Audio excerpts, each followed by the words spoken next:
Halo Pak De Lover, ketemu lagi ya sama Pak De. Dan seperti biasa, kali ini Pak De bakal mendongeng sebuah alur cerita dari film-film yang kalian request. Dan untuk hari ini, requestan datang dari teman kita yang satu ini. Dia merequest sebuah film yang merupakan serial dari Female War. Dan film ini adalah Female War yang pertama dengan judul A Nasty Deal.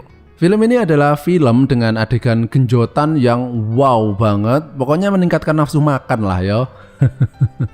Tapi ceritanya juga cukup bagus, yang menceritakan tentang perjuangan seorang istri yang mencari donor mata buat suaminya yang kecelakaan. Dan dia ini berhasil mendapatkannya. Tapi sang pendonor tersebut memiliki syarat tertentu. Ada yang tahu syaratnya apaan? Nggak usah dijawab ya, itu pertanyaan retorik.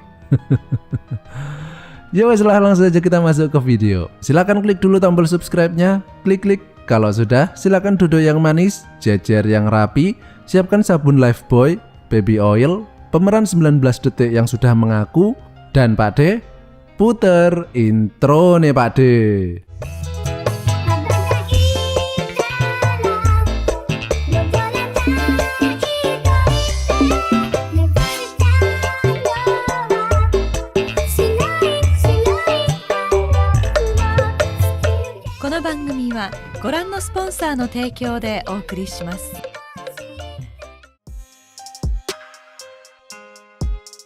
Film ini dimulai dengan seorang laki-laki yang bernama Harim yang sedang melukis istrinya yang sedang berpose semlohe. Jadi ingat filmnya Titanus ya.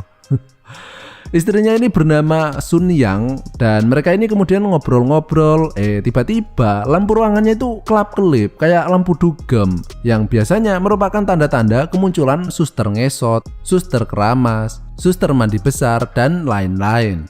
Kemudian Harim mengantar Sun Yang ke tempat kerjanya. Dia ini bekerja di sebuah toko benges dan dempul alias kosmetik ya. Dan kemudian muncul seorang cewek yang bernama Kim. Nah, mereka ini sebenarnya dulu adalah teman baik, tapi sekarang mereka ini musuhan. Kenapa? Karena sebelum Harim menikah dengan Sun Yang, dulunya Harim itu adalah pacarnya Kim. Dan ketemunya itu pas mereka lagi genjotan pula. Jadi kalau kalian pernah pacaran terus ditikung sama teman kalian, ya kayak gitulah dendamnya si Kim ini ke Sun Yang. Sehingga Kim ini terus saja mencemooh Sun Yang sampai pada poin Sun Yang ini nggak kuat lagi mendengar ocehannya. Dan kemudian dia ditapuk, puk gitu. Yang mengakibatkan manajer toko tersebut meminta maaf atas perlakuan Sun Yang tersebut ke pelanggannya. Dan tentu saja perbuatan tersebut adalah salah satu hal yang nggak bisa ditoleransi ya. Dan manajernya ini kemudian mengancam akan memecat Sun Yang. Namun dia bakal memaafkan Sun Yang jika Sun Yang memberi kesempatan kepada manajer tersebut untuk icip-icip bikang angetnya Sun Yang. Tapi karena Sun Yang ini adalah cewek baik-baik ya dan gak suka menabung bibit orang lain, dia pun menolak ajakan nikmat tersebut dan justru melemparkan segitiga bermudanya ke muka manajer tersebut. Ya lumayan lah dapat bungkus rasa-rasa. Dan sebelum Sun Yang dipecat, dia justru mendahuluinya, yaitu mengundurkan diri dari toko tersebut. Dan film ini pun dimulai. Kakek Legend Legacy. Nah, akibat perbuatannya tadi, Sun Yang ini sekarang sudah nggak punya pekerjaan yo. Namun kesialannya nggak berakhir di situ. Di tempat kerja suaminya tadi kan lampunya kelap-kelip toh. Nah, Harim tadi berniat mengganti lampunya. Tapi karena Harim meremasnya terlalu keras, akhirnya lampu tersebut pecah dan pecahannya tersebut mengenai kedua matane. Sun Yang yang sedang ngenes ini pun kini tambah ngenes lagi ketika mendapat kabar bahwa suaminya mengalami kecelakaan tersebut. Sesampainya di rumah sakit, Sun Yang terlihat sedang mengkhawatirkan keadaan suaminya. Dan di sini terlihat ada seorang laki-laki tua yang memperhatikannya. Dia ini bernama Daegun. Dokter kemudian memanggil Sun Yang dan memberitahu bahwa mata suaminya itu sudah rusak, kayak mata kalian itu. Bedanya mata kalian itu kan rusak karena kebanyakan nonton JAV yo. Jadi satu-satunya kesempatan agar dia bisa melihat lagi adalah mencarikan pendonor mata, dan tentunya biayanya juga nggak murah yo. Jadi penderitaan Sun Yang ini lengkap banget. Sudah dia nggak punya pekerjaan, duit nipis, suami kecelakaan, main ML kalah terus, dan lain-lain. Kemudian terlihat Harim yang marah-marah mengetahui keadaannya seperti itu. Karena dia ini kan pelukis yo. Gimana mau ngelukis kalau dia nggak bisa lihat kan? Dan kemudian terlihat Daegun yang berusaha memahami keadaan yang sedang dialami oleh pasangan tersebut. Beberapa saat kemudian, Daegun menghampiri Sun Yang dan meminta waktunya sebentar untuk berbicara tentang hal yang penting. Dan di sini kita mengetahui kalau Daegun ini menderita kanker di otaknya dan dia sudah nggak punya siapa-siapa lagi. Tapi dia ini adalah orang yang bisa dibilang cukup kaya lah ya. Dan Daegun mengatakan bahwa dia akan membantu biaya pengobatan Sun Yang dengan satu persyaratan. Dan jika Sun Yang setuju, maka Daegun akan mengatakan persyaratan tersebut besok. Tentu saja Sun Yang senang banget ya, karena dia bisa sesegera mungkin menyembuhkan suaminya tersebut. Sungguh sangat mulia karakter Daegun ini ya, atau kelihatannya aja sih. Sun Yang pun kemudian memberitahu Harim bahwa baru saja dia ini bertemu dengan seorang malaikat yang berjiwa mulia, berhati lembut, bertampang manusia, dan berjiwa iblis. Ya belum tahu aja dia ceritanya. Keesokan harinya, Sun Yang kemudian pergi ke rumah Daegun yang bisa dibilang cukup besar ya, meskipun dengan gaya kuno. Dan disinilah kemudian Sun Yang kaget ketika Daegun mengutarakan syarat yang dimaksud.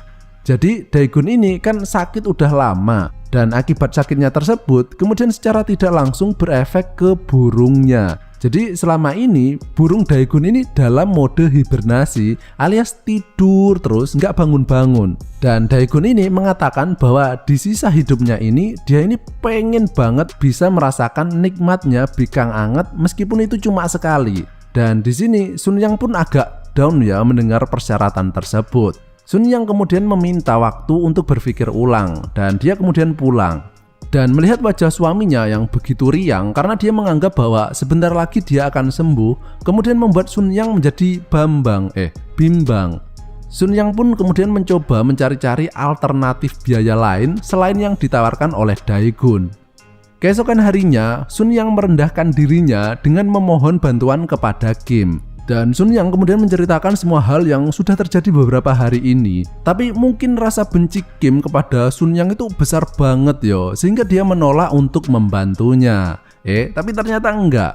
Beberapa saat kemudian terlihat Kim yang mungkin sudah terbuka hatinya yo. Karena gimana pun juga dia ini dulu adalah teman baik dan Harim dulu juga bekas pacarnya toh. Akhirnya Kim memutuskan untuk membantu mereka. Tapi bukan soal biaya karena dia nggak punya uang sebanyak itu. Kim mengatakan bahwa dia akan membantu permasalahan burung cucak rowonya Daegun. Namun setelah beberapa jam Kim ini pakai teknik diputer, dijilat, dan digeprek, tapi tetap aja burungnya itu ngelentruk aja. Sehingga Kim pun menyerah dan pulang.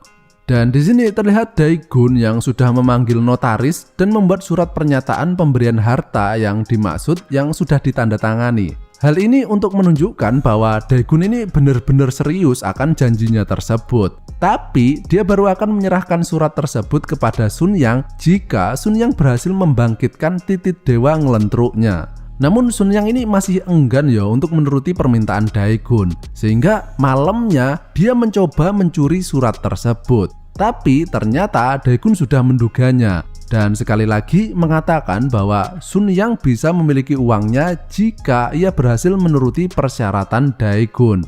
Nah, dirasa tidak punya pilihan lain, akhirnya Sun Yang pun kemudian mencoba menuruti permintaan Daegun, yaitu dengan cara mencoba tarian erotis. Dan di sini Sun yang tadinya terlihat biasa aja, kalian bakal sadar bahwa dia ini semlohe banget loh. Namun terlepas dari usaha Sun Yang tersebut, Daegun ini masih aja tetap nggak bisa merasakan hawa kehidupan yang hadir di burungnya tersebut.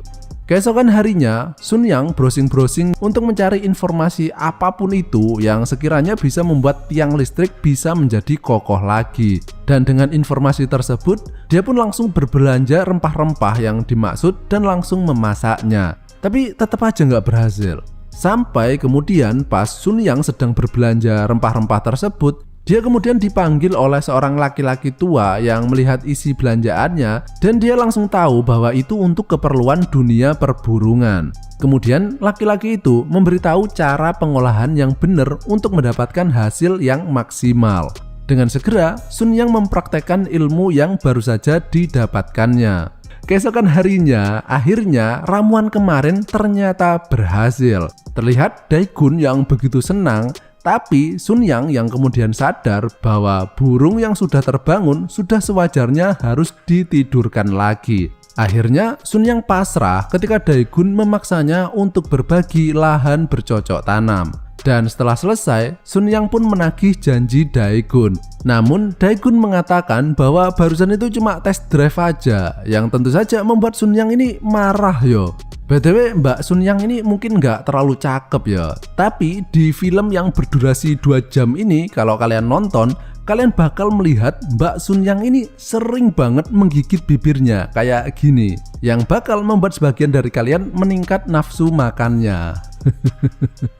Sun Yang pun kemudian pulang dan menangis karena dia ini merasa ternodai yang bahkan nggak bisa dicuci pakai rinso.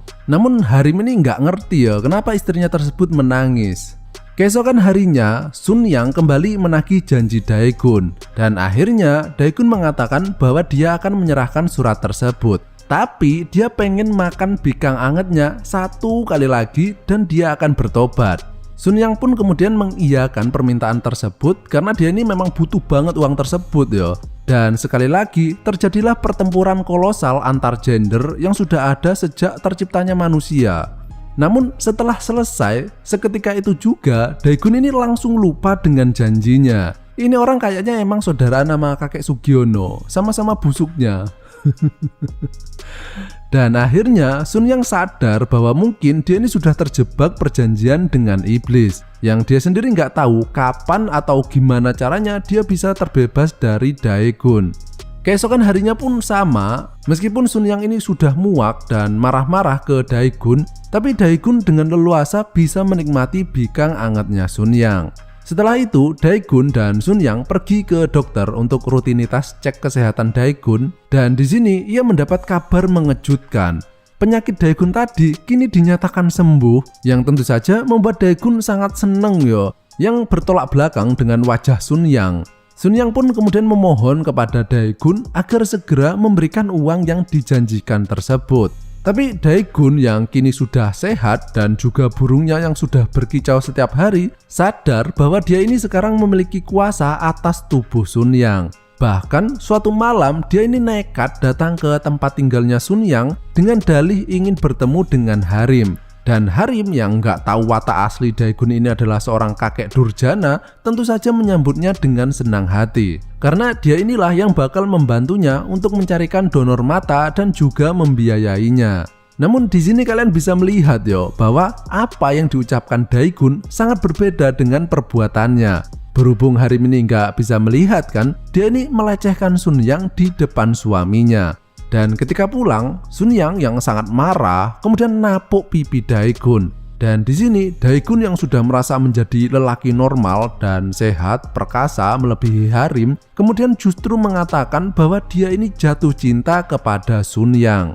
Keesokan harinya, Sun Yang menemui Kim sambil minum Kiranti Galian Singcrot dan meminta saran kira-kira apa yang harus dia lakukan agar bisa terbebas dari kutukan ini. Dan Kim memberikan sebuah ide yang sangat brilian. Menuruti ide Kim tadi, Sun Yang kemudian datang ke tempat Daegun, tapi dia ini nggak marah-marah dan justru kebalikannya.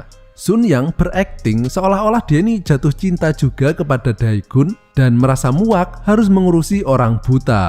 Mendengar hal itu, Daegun pun merasa seneng yo dan kepedean dengan performa titik dewa pengguncang goa miliknya. Dan dengan semangat 45, dia pun langsung menggenjot Sun Yang di sofa. Setelah selesai, 5 menit kemudian dia menggenjot Sun Yang di luar rumah. Dan setelah itu di dapur. Setelah itu pindah di ranjang. Kue dempor dengkulmu.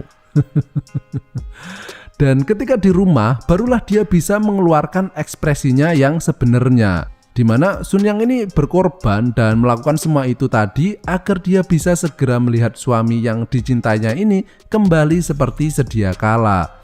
Keesokan harinya, Sun Yang pergi kencan dengan Daegun, dan di sini Daegun yang sudah sangat jatuh cinta ini kemudian meminta agar Sun Yang tinggal dengannya dan pergi meninggalkan Harim.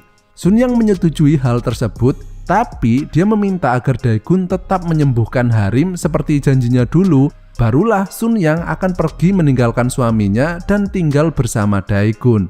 Dae-gun pun terbujuk dan akhirnya memberikan uang yang dijanjikan beserta surat pernyataan miliknya. Dengan segera Sun Yang pulang dan memberitahu suaminya bahwa besok dia harus segera berangkat ke luar negeri untuk melakukan operasi mata, dan semua itu sudah dibiayai oleh Dae-gun.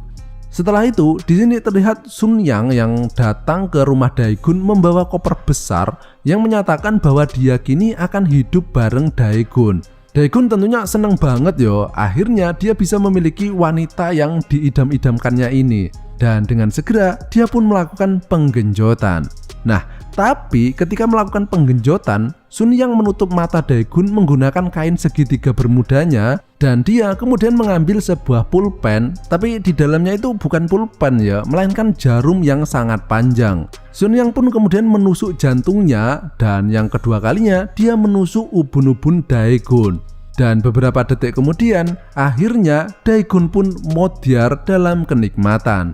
Sun Yang yang akhirnya terbebas dari kutukan ini pun merasa seneng sekaligus sedih yo, karena dia baru bisa terlepas dari belenggu kedurjanaan kakek Dae-gun harus dengan cara membunuhnya. Sun Yang kemudian melaporkan kematian Dae-gun dengan alasan serangan jantung.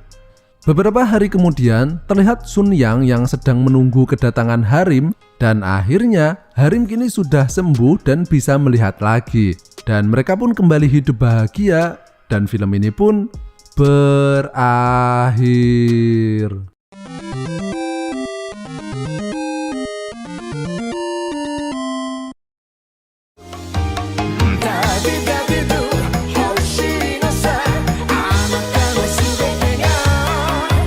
Gimana ceritanya? Lumayan memuaskan yo.